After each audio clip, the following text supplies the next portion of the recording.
Suara saya kedengaran?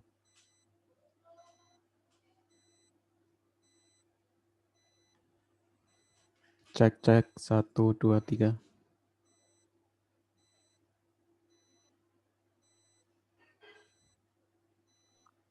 Oke, kedengaran, Mak. Kedengaran.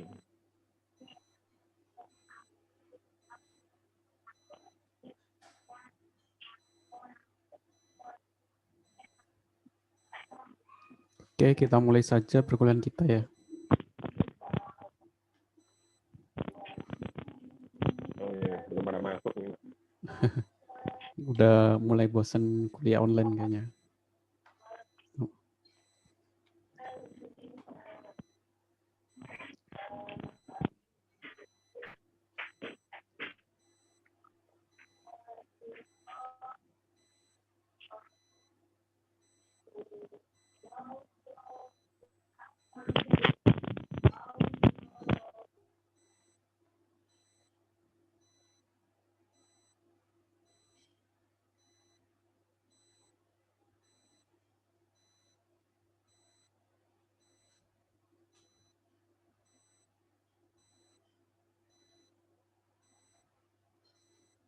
Cek, cek.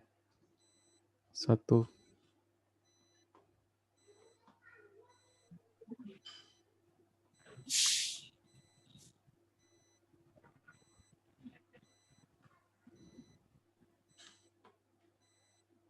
Oke, nggak apa-apa. Kita mulai saja perkuliahan kita. Bismillahirrahmanirrahim. Assalamualaikum warahmatullahi wabarakatuh. Waalaikumsalam. Pertemuan sebelum terakhir ya, karena masih ada 1 minggu lagi. Nggak terasa sudah 1 semester. Sekarang pertemuan 14, minggu depan pertemuan 15. Setelah itu kita masuki ujian akhir semester UAS ya, di pertemuan 16. Mungkin dari awal udah lumayan lama online, mungkin udah mulai bosen sebagian. Di pertemuan kali ini kita akan bahas tentang uji validitas. Ini masih ada hubungannya dengan uji korelasi ya. Uji korelasi. Jadi rumus yang digunakan adalah rumus uji korelasi person. Rumus itu digunakan untuk uji validitas. Apa sih maksudnya dari uji validitas itu? Jadi kalau kalian melakukan penelitian itu biasanya, mungkin kalau teknik lingkungan mungkin sebagian besar biasanya penelitiannya kan kuesioner ya. Nah, kuesioner itu kan berupa pertanyaan yang nanti responden itu menjawab. Nah, uji validitas ini digunakan untuk menguji apakah kuesioner kita, pertanyaan-pertanyaan kita yang kita tanyakan itu valid atau enggak. Kenapa disebut enggak valid? Mungkin ada beberapa pertanyaan yang dari jawaban dan ininya enggak sesuai, kurang merata atau yang lain. Nah, itu sebelum kita mau proses ke datanya itu kita proses, data hasil kuesioner itu kita lakukan uji validitas instrumen terlebih dahulu. Sebenarnya ada 2 uji, ada uji validitas sama uji reliabilitas.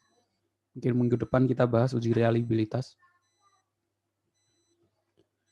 Uji validitas berasal dari kata validity yang mempunyai arti sejauh mana ketepatan dan kecermatan suatu alat ukur dalam melakukan fungsi ukurnya. Ya, kalau alat ukur, jadi validitas itu apakah kan kuesioner itu untuk mengukur ya, atau mengukur suatu asumsi kita. Nah, uji validitas itu kayak kalibrasi ya, apa alat ukurnya itu udah sesuai atau belum. Selain itu, validitas adalah suatu ukuran yang menunjukkan bahwa variabel yang diukur memang benar-benar variabel yang hendak diteliti oleh peneliti. Sedangkan menurut Sudiarto dan Sitinjak 2006, validitas adalah bentuk validitas berhubungan dengan suatu peubah mengukur apa yang seharusnya diukur. Validitas dalam penelitian masyarakat derajat ketepatan alat ukur penelitian terhadap si sebenarnya yang diukur. Jadi untuk mengukur apakah yang kita ukur itu sudah sesuai dengan apa yang akan kita teliti. Uji validitas adalah uji yang digunakan untuk menunjukkan sejauh mana alat ukur yang digunakan dalam suatu mengukur apa yang diukur. Jadi untuk mengukurnya kan dengan pertanyaan. Pertanyaan itu sudah sesuai dengan penelitian itu enggak.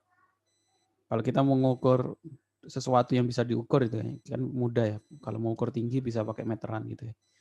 Nah, uji validitas itu apakah meteran kita sudah sesuai, udah valid atau belum ya, udah sesuai dengan standar. Menurut Ghazali tahun 2009 menyatakan bahwa uji validitas digunakan untuk mengukur sah atau tidak atau valid tidaknya suatu kuesioner. Jadi kalau tidak, jadi outputnya nanti valid atau tidak valid.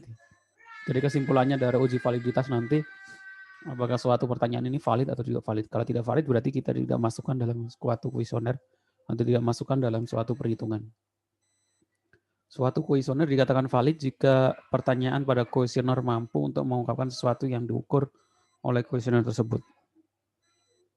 Jadi kuesioner itu atau pertanyaan yang kita buat. Jadi kalau kita melakukan penelitian, kita nggak sembarang membuat pertanyaan gitu ya, tapi ada validitasnya.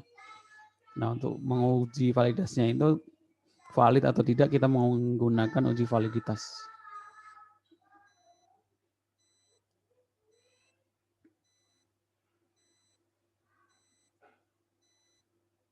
Suatu tes dikatakan memiliki validasi yang tinggi jika tes tersebut menjalankan fungsi ukurnya atau memberikan hasil ukur yang tepat dan akurat sesuai dengan maksud dikenakannya tes tersebut. Suatu tes menghasilkan data yang tidak relevan dengan tujuan diadakannya pengukuran dikatakan sebagai tes yang memiliki validitas rendah.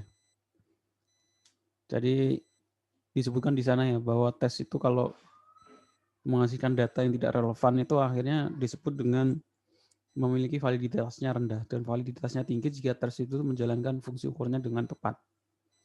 Sisi lain dari pengertian validitas adalah aspek kecermatan pengukuran. Suatu alat ukur yang valid dapat menjalankan fungsi ukurnya dengan tepat, juga memiliki kecermatan tinggi. Arti kecermatan di sini adalah mendeteksi perbedaan-perbedaan kecil yang ada pada atribut yang diukurnya. Jadi seperti contohnya kita mempunyai alat pendeteksi gitu ya, pendeteksi panas dingin itu ya. Alat itu mungkin disebut valid kalau dia bisa mendeteksi panas dan bisa mendeteksi dingin ya. Kalau kita ukur terus yang muncul kok panas terus itu ya, yang muncul dari alat itu kok panas terus berarti kan itu nggak valid ya.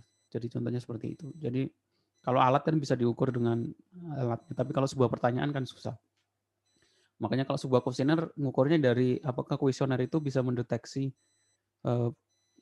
batas rendah, batas atas dan lain-lain gitu. Dan itu bisa digunakan menggunakan dengan rumus korelasi persen. Itu gunanya ilmu statistik ya untuk mengukur hal-hal yang sesuatu ya yang nggak bisa diukur dengan alat. Gitu. Contoh misalkan Anda sedang melakukan penelitian mengenai tingkat kepuasan pelanggan di salah satu rumah sakit. Kalau contohnya seperti ini ya, kepuasan kan nggak bisa diukur dengan alat itu ya. Ya cara mengukurnya bagaimana ya? Cara mengukurnya dengan pertanyaan-pertanyaan yang kita buat. Nah pertanyaan itu kan alat ukur. Nah alat ukurnya itu udah sesuai atau belum? Maka kita melakukan uji validitas dari kuesioner atau pertanyaan-pertanyaan tersebut. Maka dilakukan terlebih dahulu uji instrumen. Satu cara yang sering digunakan untuk uji instrumen adalah uji validitas. Uji validitas ini dilakukan untuk memastikan bahwa instrumen yang dibuat sudah tepat dan sesuai dengan penelitian yang kita lakukan. Jadi analoginya seperti itu ya. Jadi kalau kita pengen mengukur suhu badan, kita kan menggunakan termometer. Untuk mengetahui bahwa termometer ini kan alat ukurnya tuh termometer. Untuk mengetahui bahwa termometer ini udah benar atau belum kan biasanya kita uji ya, kita kalibrasi atau kita menggunakan perbandingan dan lain. Banyak cara untuk mengetahui bahwa termometer ini benar atau benar-benar sesuai gitu ya. Itu kalau suhu badan yang bisa mudah dicek gitu ya, bisa diukur dengan angka-angka.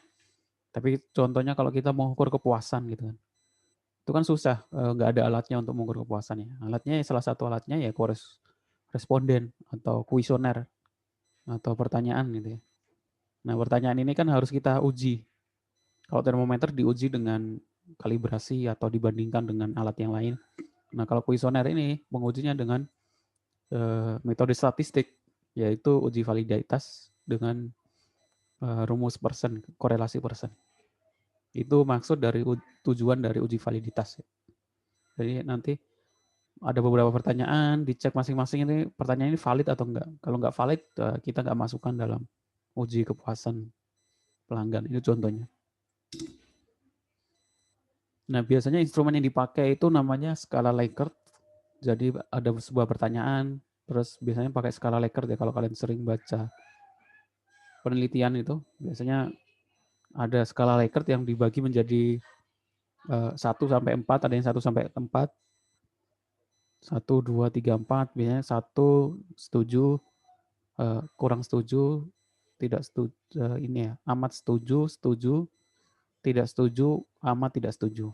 Kalau 4, tapi kalau pakai 5, skala 5, 1 sampai 5, yang tengah-tengah itu biasanya netral atau tidak pasti atau ragu-ragu. Biasanya dipakai adalah skala seperti ini ya. Instrumen pelanggan memiliki format yang bentuk beraneka ragam. Pada contoh yang kita bahas, instrumen digunakan adalah menghasilkan angket dengan tipe data ordinal dengan skala 1 sampai 5. Jadi kita buat skala kepuasan pelanggan tadi, kita buat dengan skala 1 sampai 5.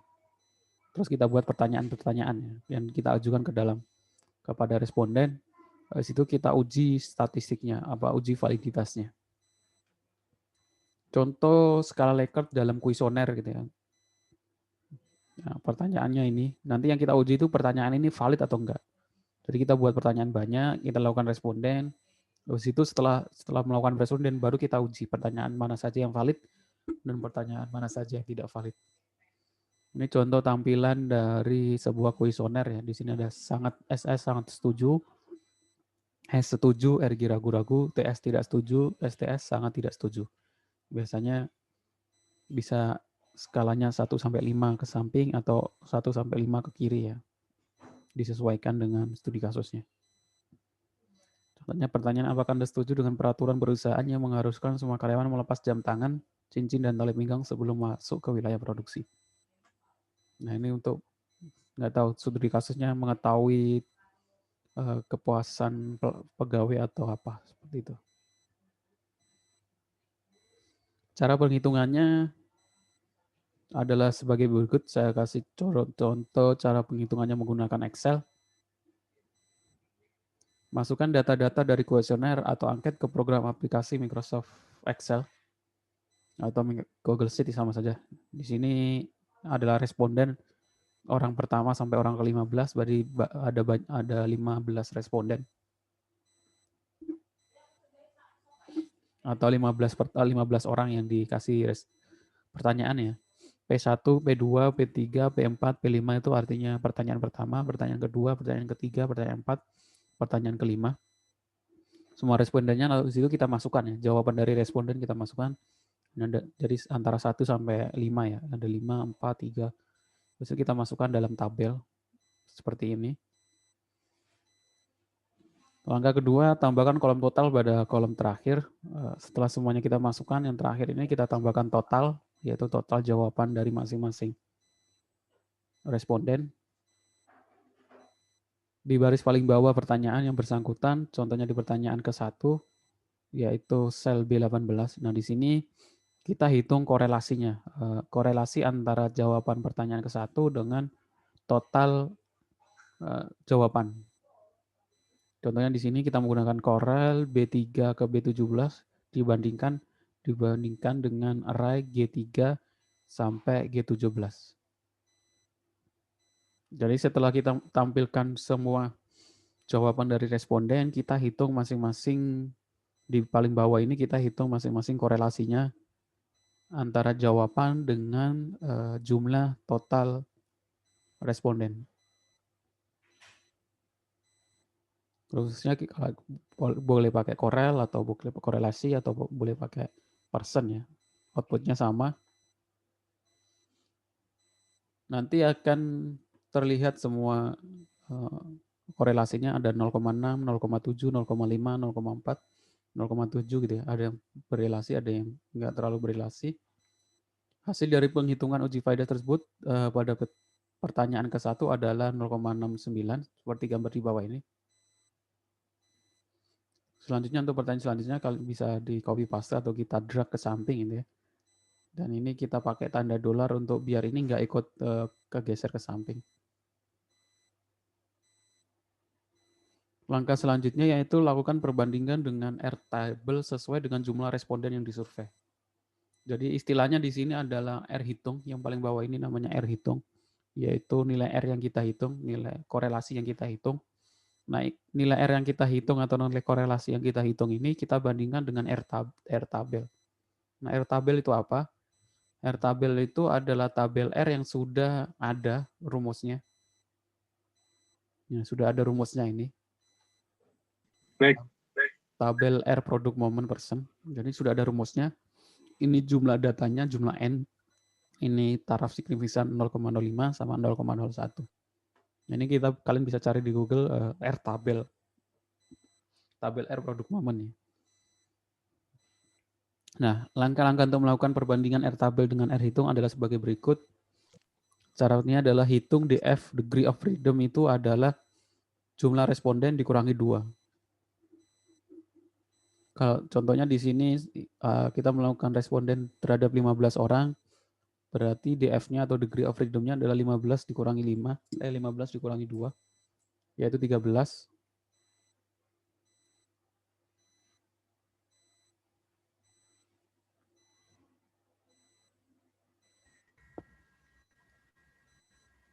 Ya, 15 dikurangi 2, 13 ya. Jadi ini nilai R tabelnya itu kita ambil dari R tabel 13. Akan muncul ini nilai R tabelnya. Diketahui dari tabel di bawah ini bahwa R tabelnya adalah 13 adalah 0,553. Selanjutnya untuk mengetahui sebuah pertanyaan itu valid atau enggak, yaitu kita bandingkan nilai R hitung bandingkan dari semua hasil perhitungan yang telah dilakukan, yaitu pertanyaan dikatakan valid jika R tabelnya itu lebih kecil daripada R hitung, atau R tabel lebih kecil atau R hitung lebih besar daripada R tabel. Nah, contoh di atas diketahui bahwa ternyata pertanyaan ketiga dan pertanyaan keempat itu tidak valid karena R tabel lebih besar daripada R hitung. Kita bisa menggunakan fungsi logika if ya. Setiap pertanyaan itu, jadi kalau kita lihat di sini,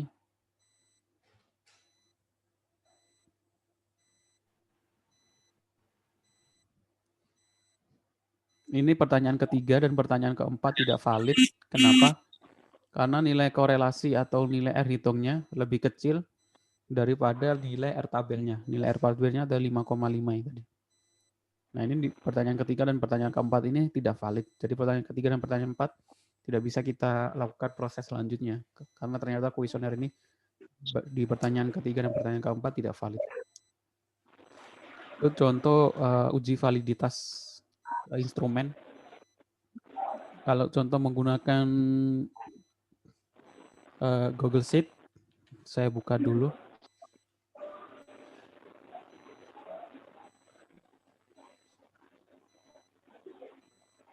Saya share screen terlebih dahulu.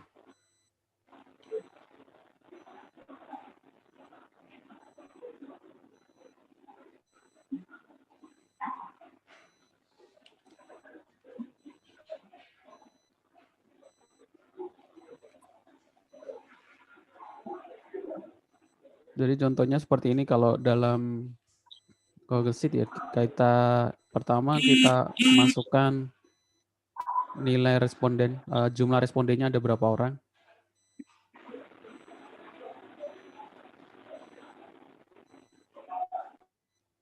Jumlah respondennya ada berapa orang? Contohnya di sini saya ambil contoh 15. Terus jumlah pertanyaannya ada 10 ya. Ini dari pertanyaan pertama, kedua, ketiga, keempat sampai 10. Habis itu kita masukkan jawaban dari semua responden, otomatis antara 1 sampai 5 ya, tergantung Likert-nya. Kadang ada yang pakai 1 sampai 5, ada yang pakai skala 1 sampai 10. Tapi kebanyakan pakai skala 1 sampai 5. Kalau sudah, dari sini kita hitung total masing-masing jawaban. Pakai sum. Pertanyaan pertama sampai pertanyaan ke-10. Sampai ke bawah ini totalnya. Nah, untuk menghitung apakah pertanyaan pertama, kedua, 10 itu valid atau enggak, pertama kita hitung korelasi R hitung pertanyaan pertama. Caranya menggunakan rumus Corel. Saya perbesar dulu ya. Pakai rumus correlation, variabel atau array pertama, pertanyaan pertama, kita bandingkan dengan jumlah total pertanyaan atau jumlah total jawaban. Kalau kita enter, muncul nilai R hitungnya adalah 0,79. Nah, 0,79 kita bandingkan dengan R tabel. Ini ada 15 kuesioner, dikurangi 15 kurangi 2 adalah 13, berarti R tabelnya 13 ini adalah 0,553. Jadi L tabelnya adalah 0,553. Untuk mengecek apakah pertanyaan pertama ini uji validitasnya valid atau enggak, kita pakai fungsi if. If R tabel ini sel O ketiga, jika sel O ketiga lebih kecil dibandingkan B19, B19 itu ini R hitung dari pertanyaan pertama, maka valid. Jika tidak, maka tidak valid. Kalau kita enter, maka dia akan menampilkan jawaban bahwa pertanyaan pertama itu valid. Terus kita hitung pertanyaan kedua.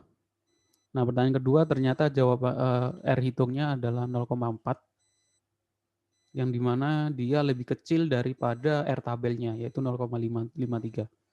Maka pertanyaan kedua ini tidak valid. Pertanyaan kedua tidak valid karena R hitungnya lebih kecil daripada 0,553 atau R tabelnya. Itu untuk contoh pengecekan uji validitas. Oke, sampai sini mungkin ada yang mau ditanyakan.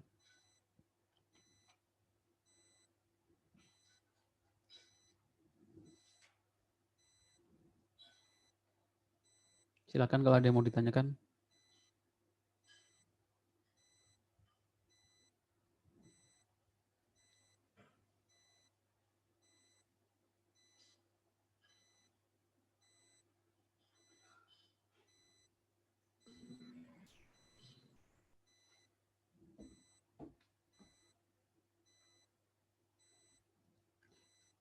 Jadi uji validitas ini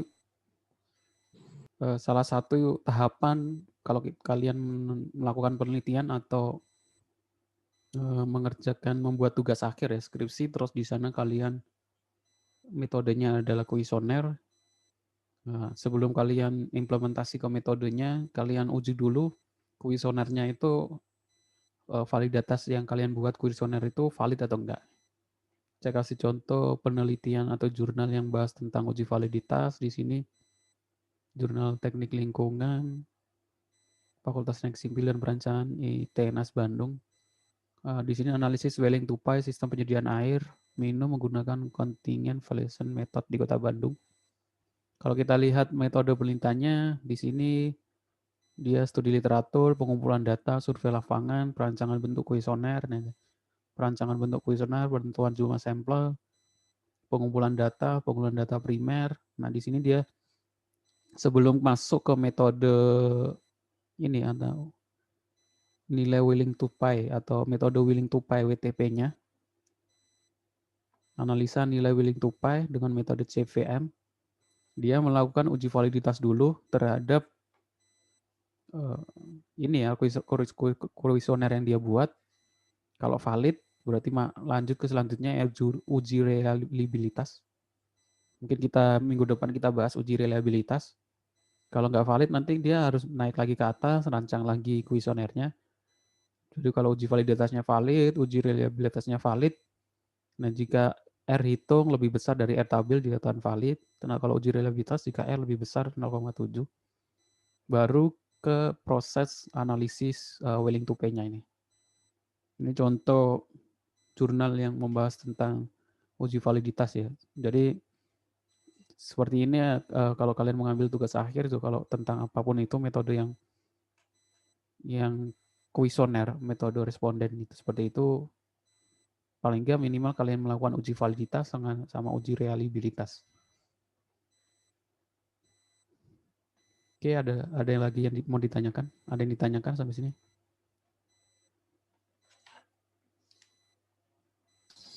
Pak, mau nanya Pak, Ya, silakan. kalau tidak valid, apa kita berkuesioner lagi? Atau langsung di Excel-nya aja atau di ininya Pak? Kalau tidak valid? Iya. Kalau tidak valid ya kalian harus melakukan, ada 2 opsi ya. Seumpama ini pertanyaan kedua tidak valid, ya kita bisa ganti pertanyaan yang kedua. Jadi kita lakukan kuesioner lagi hanya untuk pertanyaan yang tidak valid, atau kita delete aja pertanyaan kedua, kita gunakan pertanyaan-pertanyaan yang valid. Seperti itu. Jadi kalau ada yang tidak valid, kita hilangkan yang tidak valid, atau kita ganti pertanyaannya untuk mendapat nilai yang valid. Seperti itu sih, kalau menemukan kendala atau menemukan sebuah pertanyaan yang tidak valid. Oke Pak, dimengerti. Ya. Walaupun sekarang masih semester 4 ya, semester 4 ya. Nggak lama ya, 1 tahun, 1,5 tahun lagi, udah ada tugas akhir. Kalau menggunakan uji valid, kalau tugasnya itu kuantitatif ya, yang otomatis melakukan kuis responden, kuesioner terhadap responden itu, kalian lakukan uji validitas sama uji reliabilitas. Kalian akan menemukan itu, dan sebenarnya cukup mudah pakai Excel daripada menggunakan SPSS yang lebih rumit ya. Karena outputnya mungkin lebih enak kalau kita hitung manual dengan Excel karena kita yakin dengan perhitungan kita ya. Tapi kalau kita menggunakan SPSS langsung outputnya itu langsung ini valid tidak valid gitu ya. Kita nggak tahu prosesnya. Seperti itu. Yang lain mungkin ada yang mau ditanyakan?